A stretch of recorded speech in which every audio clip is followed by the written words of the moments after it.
Here we go again, and these are just some rambling thoughts on a Friday night that I just needed to get off of my chest. As with everything, this is just a stream of consciousness, but this is an important stream of consciousness because there's quite a few things that I want to go through, especially perhaps the number one lesson in the world, especially when it comes to the usage of your time and energy, because that's what I teach. Essentially, how to get rid of the time and energy vampires. See, time and energy vampires impede you in more ways than you think. Now, when we talk about time and energy vampires, or when I talk about time and energy vampires, most people think about people. Most people think about their friends and family, or rather, someone in their peer group, the obnoxious retard who can't take a no for no. You know, when you're out and about, you're doing your thing, and you're seeing one of your time and energy vampires in your peer group approaching you, and you're like, oh God, no. No, why does he have to approach me? No, I'm not ready for it, right? That's annoying. That's an annoyance. And absolutely, you should do your best to part ways with these people, even if you have to tell it to their face. I'm being dead serious here. You only have one life, and so if you only have one life, why are you allowing these people to steal your time and excuse me, your energy, which are the most important items that you really have? You can't afford to allow them to steal your time and energy anymore. You really can't. Because let me tell you something. Let's say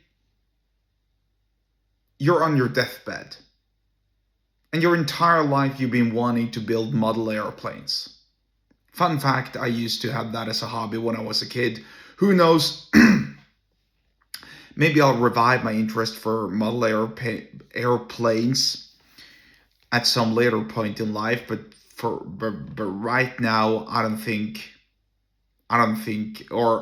don't personally think I'm going to allocate very much time with them, or with anything else in that regard that I used to do. But let's say sometime in the future I will. But anyway, let's say that you're very, very preoccupied with model airplanes. You love model airplanes, and you love building them, and you actually have this large collection, and you're quite good because you've been doing it for such a long time.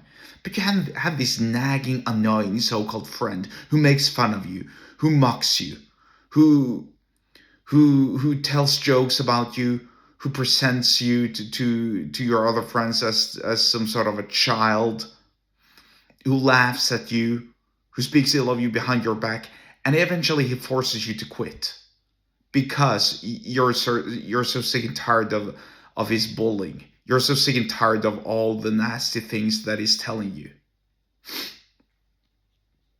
And so you walk 30, 40, 50 years of your life, and you don't build your any model airplane at all, simply because your so-called friend made fun of you.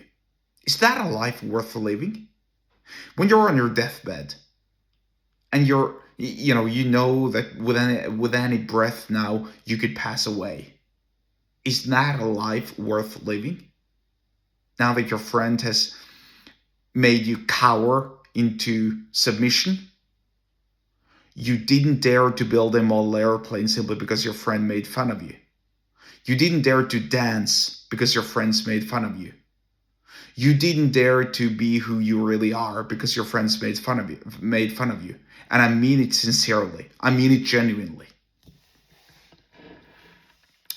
Whether it's pottery making, or baking a cake, or doing jiu-jitsu, or traveling the world, scuba diving, bungee jumping, improv theater, whatever it is.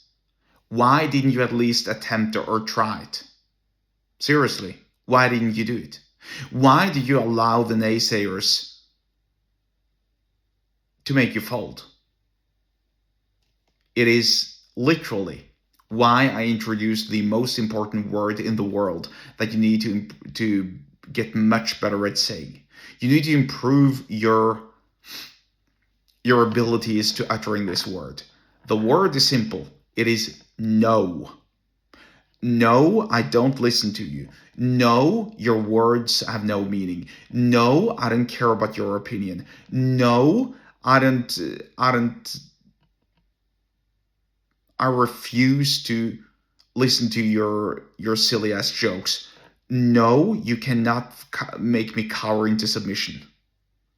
No, I'm doing it because I want to do, not to please you, not to make you feel better.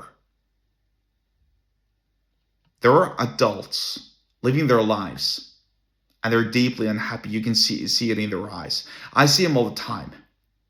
Whenever I walk outside of the street and I see people, I see the emptiness in their eyes. It doesn't really matter so much whether it's a family of four where the husband is being dragged along like he's a little bitch, or it's a group of friends where they're constantly riffing off of each other, but you can see the emptiness in their eyes, these fake ass laughters, the silly jokes that no one really cares about. And when they all get a chance, they produce their phones and they start scrolling their social media because they really don't enjoy each other's company, but they just have to pretend like they like each other because they don't have anyone or anything else to go to, or they don't have anybody else. Is this a life you really want to live? Seriously, is it? It doesn't really matter how old you are. Even if you're 12 and watching this, then great. If you're 22 watching this, even better. If you're 52, if you're 62, even if you're 72, even if you're 82, 92, 102 years old, and you're watching this, you should say no way more to people. No, and you should start living life on your terms. When you're 18, you don't even have to explain yourself to the world. There's a very, very important book in this regard, and the name eludes me. It always does. The author is Manuel J. Smith, I believe the author is. And yes, I actually just remember the name of the book. The book is called When I Say No, I Feel Guilty. Taste those words. Taste that title and think about it. When I say no, I feel guilty. It shouldn't be like that. There's an opening phrase in that book, in the preface of the book. And I don't remember exactly the opening phrase. I don't remember the exact words. I don't recall the exact verbiage. But it's something along the lines of, you are born with an inherent right to say no without needing to suffer the consequences for doing so. You're born a free human with a free will. Now, that obviously doesn't apply if you're a child and you want candy and your parents say no.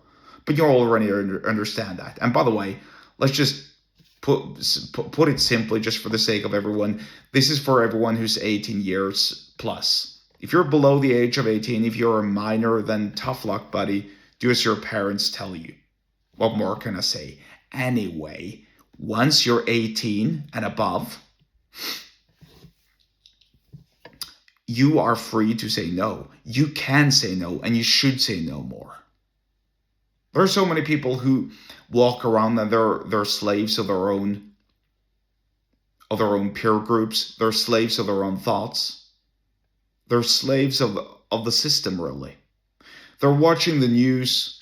They're watching silly ass TV shows. They're playing video games, and they don't really live a life worth living. Funny thing is I was actually talking to somebody a couple of days ago, and this person told me that they're watching TV, and they referenced some TV show, and I said, I don't watch TV anymore. What's this? And the other person became kind of shell-shocked, like distraught, like weirded out because I told them that I don't watch television. Now, there's a reason why I said I don't watch television, because I rarely do. I seldom do. Because there's just so much crap on television, and because I get bored. This is my entertainment instead. My entertainment is yelling into you in the screen, or into the podcast, wherever you are watching and you are listening to this, and reminding you that your time and your energies are the most precious items you have, because they constitute really your health, your mental and your physical health. Without your time, without your energy, you're really nothing. Think about it. Who are you if you don't have time and energy? Do you really want to live life in chains? Because that's what you're doing. If you can't even say no. Think about it. Back to the book that I referenced a couple of minutes ago. When I say no, I feel guilty. I shouldn't feel guilty. There shouldn't be guilt for saying no. I don't even have to explain myself.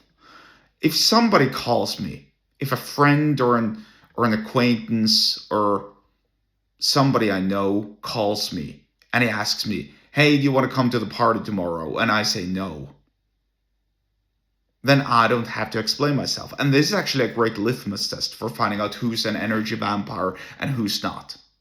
Because if he or she doesn't understand that when I say no, I mean no, and I don't need to explain myself, and they insist on knowing a reason why, so they could try and persuade me into changing my mind because they don't accept my no, then why would I even accept those people in my life?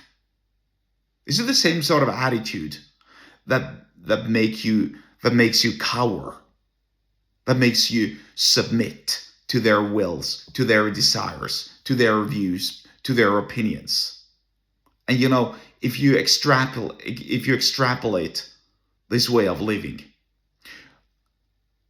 this is what forces people into silently agreeing with their peer on political, religious, societal issues, and so on. Oh no, you can't vote Democrat because we dislike it. Oh no, you're Republican. Get fucked. Right? Now, there's a reason why I choose to disengage in politics, and for good reason, because it's just a shit show. It doesn't really matter on which side of the political spectrum you're on. Left, right, center, whatever. They're all equally crazy, and there doesn't even seem to be any sort of logic. There doesn't seem to be any sort of nuance. There doesn't seem to be any sort of will to meet in the middle, literally speaking. No pun intended.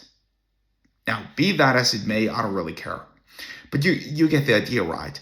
I assert the notion that I have the right to say no, even when it comes to politics, even when it comes to religion, even when it comes to X, Y, and Z subject. Because I'm a free person, I'm a sovereign individual in that regard. And if you watch closely, if you take a look around and you watch your peer groups, you watch your friends, you watch the people that you know in ordinary life,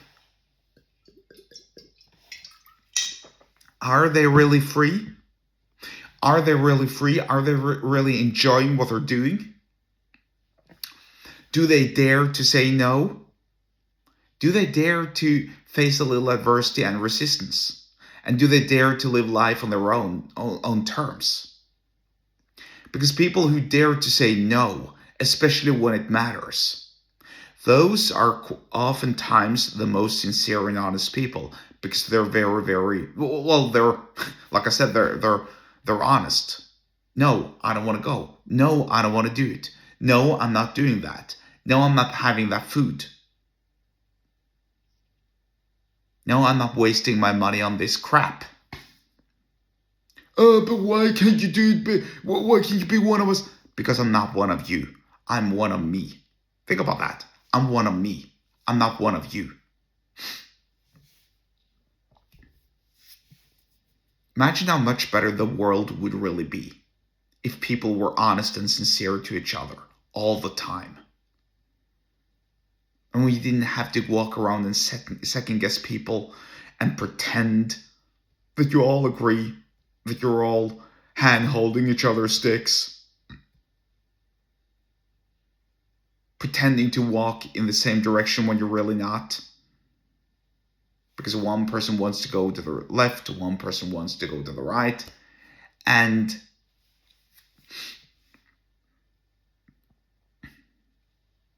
instead of really getting to an agreement, instead of really understanding where they're coming from, where their goals are, where they want to go, they start compromising and fall to a lower level than they previously used to be. All right, I think I've been rambling on for long enough. Anyway, if you like more, and by the way, let me just be crystal clear here. Those who want to take away your right and your plight to say no, those are the time and energy vampires that you need to watch out for. Because they'll silently ruin your very existence, especially within the context of business. No, we can't do this deal. No, we can't invest. No, we can't go to the meeting. No, we can't do this, etc., etc. They just bring the negative energy, and you don't need them. You don't want them. You can't have them around you. So, if you want to learn more about time and energy vampires, how to manage your time and your energy, then get subscribed to my email list. The link to do so is in the episode description wherever you are watching and or listening to this. And I'll see you there. Bye-bye now.